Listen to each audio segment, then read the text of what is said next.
Hello students,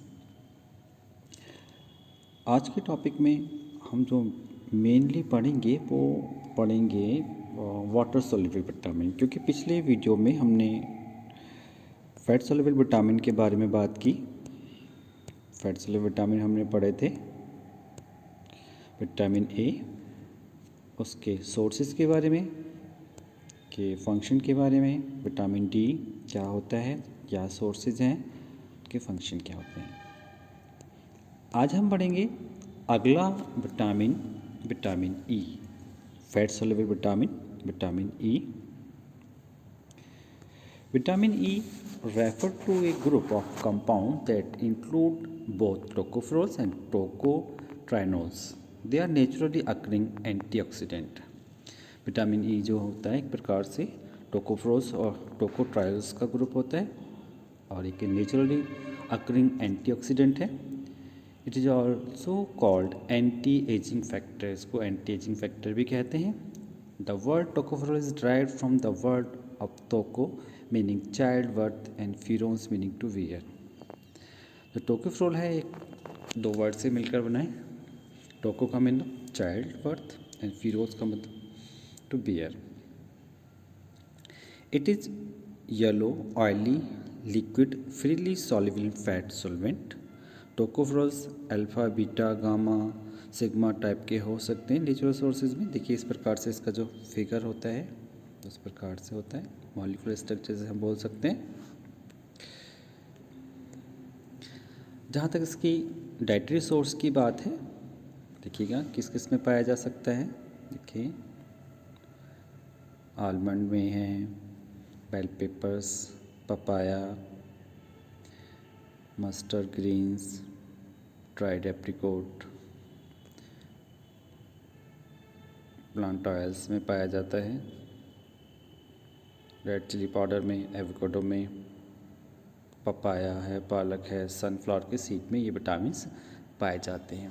जहाँ तक इसकी डेली रिकमेंडेड डोज की बात करें, मेंस में 8 से 10 mg होती है, वुमेंस में 5 to 8 mg, चिल्ड्रंस में 8.3 mg एंड इन्फेंट्स में 4 to 5 mg होती है।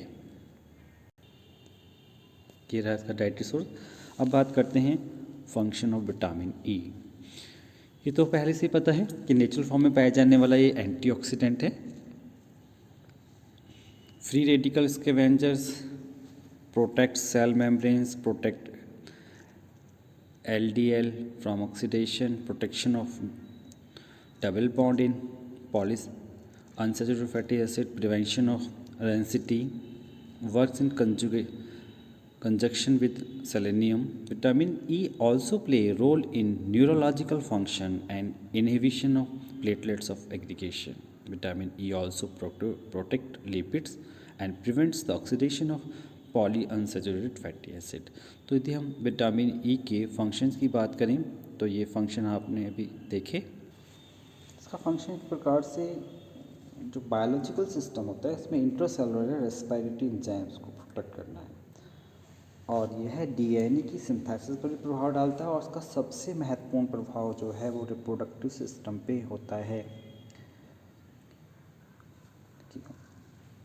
तो ये तो रही इसके सोर्स और रोल की बात। यदि हम इसकी डिफिशियंसी की बात करें तो क्योंकि इसका सबसे इम्पॉर्टेंट फंक्शन जो होता है वो रिप्रोडक्शन पर होता है, तो मेल और फीमेल दोनों में ही स्टेरिलिटी इसकी कमी से पाई गई है और चिकन्स में न्यूरोलॉजिकल डिसऑर्डर्स भी पाए गए हैं। तो ये तो रही विटामिन ई की बात। अब अगला विटामिन हम लेकर चलते हैं। सोर्स भी हमने बताया है, पीनट ऑयल है, मेज ऑयल है, कॉटन सीड ऑयल है, वीट जर्म ऑयल में ये मोस्टली पाया जाता है। अगला विटामिन हम पढ़ेंगे विटामिन के। विटामिन के ये जो सब्सटेंस होते हैं एक्चुअल में क्यूनॉन्स होते हैं तथा नेचर में निम्न दो टाइप के विटामिन के पाए जाते हैं। एक तो फिल्लोक्विनोन होता है जिसे K1 कहते हैं जो प्लांट में पाया जाता है और मोस्टली जो उसका रोल होता है वो इलेक्ट्रॉन एक्सेप्टर का होता है फोटोसिंथेसिस के समय। और जो एक मैनाक्यूनोन जो होता है इसे हम K2 बोलते हैं, ये हीट स्टेबल विटामिन होता है। तो vitamin K refer to group of structurally similar fat soluble vitamin. The human body needs to complete synthesis of certain proteins that are required for blood coagulation and also certain protein that body use to manipulating binding of calcium in bone and other tissues. Main use जो vitamin के का है, हम बहुत पहले से इसको जानते हैं, छोटे क्लासेस में ये बताया जाता है कि विटामिन के जो होता है ये ब्लड कोगुलेटिंग हार्मोन है।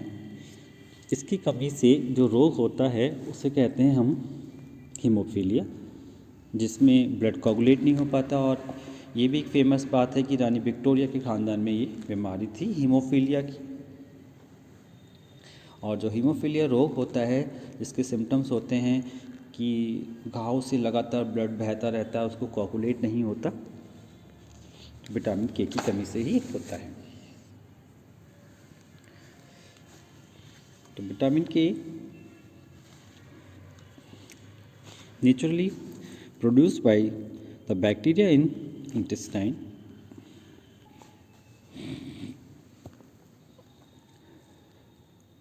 इंटेस्टाइन में बैक्टीरिया द्वारा ये प्रोड्यूस होता है। It is essential for production A type of protein called prothrombin and other factor involving blood clotting. जैसे जो ब्लड कोगुलेटिंग में भाग लेने वाली जो प्रोटीन होती है थ्रोम्बिन और प्रोथ्रोम्बिन, उसके लिए एसेंशियल है, उसके प्रोडक्शन के लिए एसेंशियल है।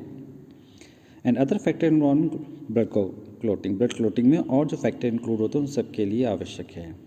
Hence it is known as anti haemorrhage vitamin. इसको एंटी हीमोरेज विटामिन भी कहते हैं। और इसमें दो टाइप के नेचुरल विटामिन पाए जाते हैं, K1 and K2, phylloquinone and मैनाक्विनोन। अब बात करते हैं इसके डाइटरी सोर्स की।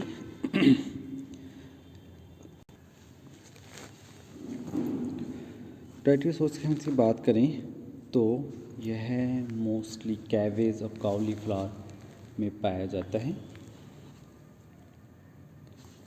इसके अतिरिक्त बाकी ये सोर्सेज दिखाई दे रहे हैं हमें,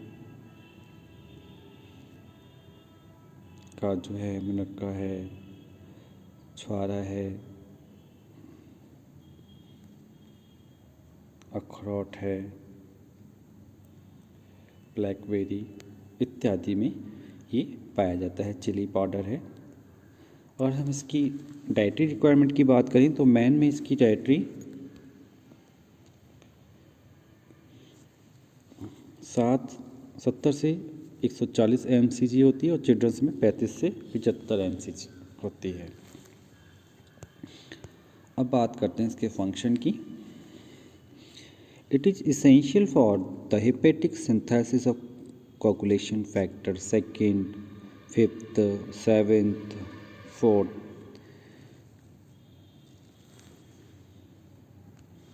and 10th. Clotting, it prevent hemorrhage only in cases when there is defective production of prothrombin. Oxidative phosphorylation, it acts as cofactor in oxidative phosphorylation associated with lipids. Vitamin K is needed for carboxylation of glutamyl residue of calcium binding transport between the flavin coenzyme and cytochrome system. तो mainly इसका जो role है वो blood coagulating को तो regulate करना ही करना है। इसके अतिरिक्त इसका जो रोल है administration of vitamin K induce prothrombin synthesis in parenchymatous cells of liver की सेल्स में प्रोथ्रोम्बिन सेल्स का निर्माण को भी ये इंड्यूस करता है। इस प्रकार हमने इसके सोर्सेज तथा रोल की बात करी। और जो उसके डिफिशियंसी सिम्टम्स हैं वो पहले ही पता है। इसकी कमी से जो होने वाला रोग है वो है हीमोफीलिया, जिसमें profuse bleeding from wounds due to the lack of prothrombin. Prothrombin के कारण लगातार ब्लड जख्मों से बहता रहता है। Vitamin K help blood coagulating essential to stop bleeding from wounds. People with vitamin K deficiency में experience EG, bruising, nosebleeds, etc. Although the deficit of this vitamin is rare to occur. The source of vitamin K are animal fats, egg yolk, whole milk, red meat, and dark green vegetables, spinach and asparagus is main। तो इस प्रकार हमने आज 2 fat soluble vitamin पढ़े। कुल मिलाकर जो fat soluble vitamin होते हैं वो 4 प्रकार के होते हैं, 4 टाइप्स के होते हैं, जिसमें हमने विटामिन ए, जिसको रेटिनल या रेटिनोइक एसिड के रूप में जाना जाता है, विटामिन ए, इनके sources carrot, meat, papaya, fish, mangoes, peppers इत्यादि हैं। इसके फंक्शंस के बारे में पढ़ा तो विटामिन ए का फंक्शन जो होता है gene transcription, immune function, embryonic development and reproduction, bone metabolism इत्यादि में होता है। विटामिन डी के बारे में पढ़ा जो सनशाइन विटामिन, बहुत ही इंपॉर्टेंट चीज़ है कि ये सनशाइन विटामिन के रूप में जाना जाता है क्योंकि ये सोलर रेडिएशन के माध्यम से बॉडी में पहुंचता है। इसको हम सनशाइन विटामिन कहते हैं और ये भी 2 फॉर्म में पाया जाता है, D3 और D2, कैल्सीफ्लोर और कोलीकैल्सीफ्लोर के रूप में पाया जाता है। इसका कमी से जो रोग होता है वो रिकेट्स रोग होता है क्योंकि ये मेनली चीज़, मैराजिन, बटर इत्यादि में पाया जाता है। इसकी कमी से कैल्शियम बैलेंस बिगड़ता है। सेल डिफरेंशिएशन में इसका जो रोल है वो सेल डिफरेंशिएशन में, इम्यूनिटी में, ब्लड प्रेशर रेगुलेशन में है, बोन्स और टीथ में है। तो उसकी कमी से जो रोग होता है वो रिकेट्स होता है। विटामिन ई के बारे में बात की तो टोकोफ्रोस और टोकोट्राइनोस के रूप में पाया जाता है, एंटी एजिंग फैक्टर बोलते हैं इसको। इसके सोर्सेज के बारे में बात की और विटामिन ई, विटामिन ई और विटामिन के का मेन रोल जो होता है इसको एंटी हीमोरोज विटामिन बोलते हैं और इसका मेन रोल जो होता है ब्लड कोगुलेटिंग में होता है और उसकी कमी से जो रोग होता है वो होता है हीमोफीलिया। इस प्रकार हमने विटामिन फैट सॉल्युबल विटामिन की टाइप्स पढ़ी। अगले वीडियो में हम वाटर सॉल्युबल विटामिन के बारे में बात करेंगे। आज का वीडियो यहीं समाप्त करते हैं। Thank you.